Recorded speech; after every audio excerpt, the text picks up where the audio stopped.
He's in Tulsa because we sent him there. You mean to tell me you went all the way to Atlanta to put money? Hello. I've been waiting all season 4, Navigator. Tulsa King hasn't been firing on all cylinders in season 2, but episode 6 takes things to a far higher level on all fronts.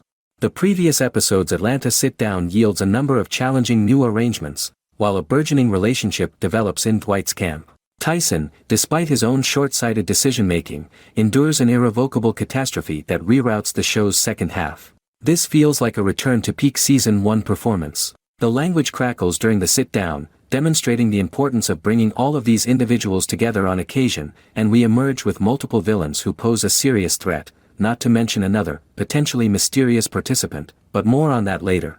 The Atlanta sit-down. There's an excessive amount of humorous stuff around the sit-down, such as Tina knowing what the term means, Goody being frightened of flying, Dwight ordering milkshakes, and so on.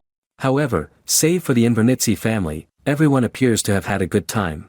Chicky's detention at LaGuardia for carrying a weapon in an ankle holster through airport security weakens their negotiating position, forcing Vince to attend the meeting alone rather than rescheduling. However, all they're bringing to the table is a knockoff Ozempic and a very outmoded sense of self-importance. The true bargain is between Dwight and Bill. Neither is willing to give ground, but they eventually agree on terms. Dwight offers a proportion of the top and best quality weed for a reasonable price to the Kansas City mob, and in exchange, KC provides protection and, where applicable, distribution. Dwight and Bill do the neighborly thing by shaking on it. New York receives nothing. Any truce, no matter how successful it appears to be on paper, is unlikely to stay. Bill is later shown openly discussing breaking the agreement, and when Vince returns to New York, Chicky is upset with the situation. That leaves 2 of the 3 contestants on the verge of making a hasty decision. It almost didn't justify the cost of the airline tickets.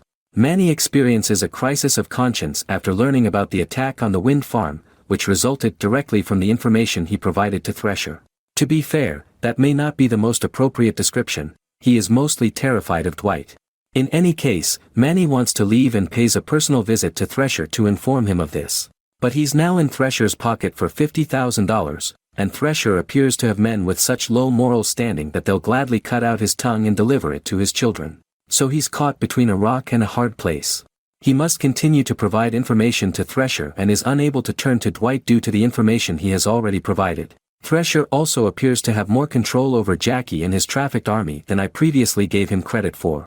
There's still something off about the 2 of them, but I'm curious if they can get on the same page for long enough to pool their resources and get rid of Dwight. Tyson's relationship with his father, Mark, has been strained throughout the 2 seasons of Tulsa King.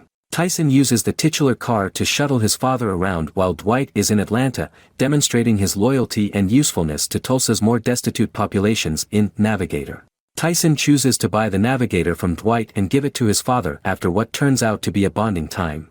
It's a lovely gesture. Mark adores the automobile, but also terribly dumb, given that Tyson had spent the previous day seeing the same strange car following them around. The Navigator is plainly identified with Dwight, and anyone attempting to kill him will surely target the automobile.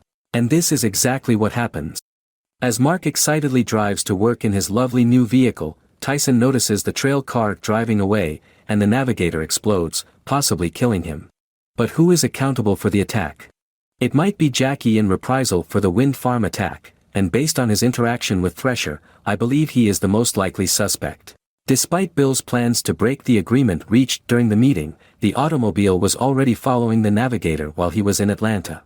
And Thresher doesn't seem to know anything about it either. It doesn't seem like his style, or something he could facilitate. Whoever is responsible will face the consequences. Tyson has already been experiencing an existential crisis this season, so the awful ending here could swing him one way or the other. But, since the explosion appears to be an attack on Dwight, he'll have to start knocking on doors to find out who's behind it. The list of those who want him killed is already quite large. Thank you for watching.